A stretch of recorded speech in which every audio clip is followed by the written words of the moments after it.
Background से फर्क पड़ता है। जैसे मान लीजिए आपने हिस्ट्री, ज्योग्राफी, पॉलिटिकल साइंस से ग्रेजुएशन किया और गंभीरता से किया, तो आपके लिए यूपीएससी की तैयारी में समय काफी कम हो जाएगा। और यदि आपने ग्रेजुएशन गंभीरता से नहीं किया हुआ है, मौज में किया हुआ है, जैसे अमूमन हम लोग करते हैं, या किसी एक सुपर स्पेशलाइजेशन वाली स्पेसिफिक ब्रांच में किया है, जैसे मान लीजिए आपने बीटेक किया और बीटेक भी ऐसी चीज में किया, कंप्यूटर साइंस में, जो यूपीएससी में है ही नहीं, तो बीटेक कंप्यूटर साइंस आपकी यूपीएससी की तैयारी में सीधे फायदा नहीं करता, नहीं के बराबर फायदा। तो अगर आपकी बैकग्राउंड नहीं के बराबर मान ली जाए, तो यूपीएससी का सिलेबस एक बार ठीक से तैयार करने में 1.5 से 2 साल लग जाते हैं। अगर जीरो से हम शुरू करते हैं तो 1.5 से 2 साल इसलिए कि ऑप्शन की तैयारी में कुछ महीने लगते हैं, फिर एसए है, पूरा जीएस है, पूरा सीसेट है। अगर आप इंजीनियर हैं और आपका गणित बहुत अच्छा है तो सीसेट में आपके 2-3 महीने बच जाएंगे, और गणित में भी डब्बा गोल है तो 3 महीने और एक्स्ट्रा हो जाएंगे, सीधी सी बात। तो 1.5 साल से 2 साल चाहिए फर्स्ट राउंड ऑफ प्रिपरेशन के लिए।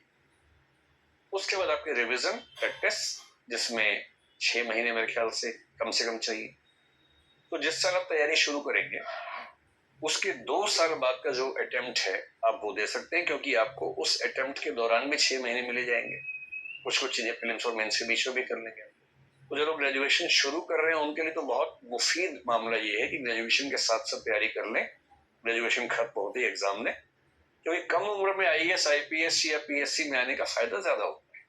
सिंपल सी बात है। अगर मैं आईएएस की बात करूं, आईएएस बन के आप 5 या 6 साल में कलेक्टर बनते हैं, 9 साल में बड़े जिले में कलेक्टर बनते हैं, 13-14 साल में कमिश्नर बनेंगे, 17 साल की जॉब होने के बाद आप राज्य में सेक्रेटरी या केंद्र में जॉइंट सेक्रेटरी बन जाते हैं। वहां से 10 साल का स्टेग्नेशन है।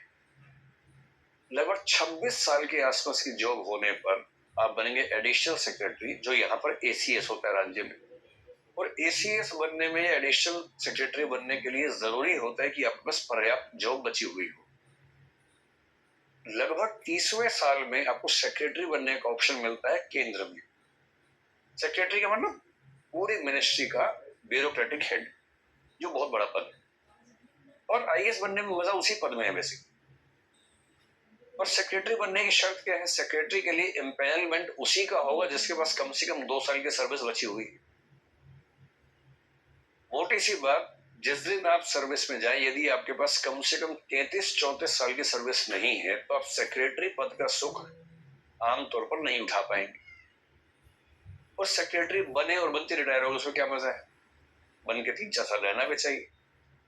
तो मजा तब है जब आपके पास कम से कम 36 साल की सर्विस हाथ में, 60 में रिटायर हो जाते हैं। तो 24 साल में अगर आप सिविल सर्वेंट बन गए हैं तो आप इस नौकरी का वो अधिकतम सुख उठा पाएंगे जो जिसके लिए लोग जाना चाहते हैं।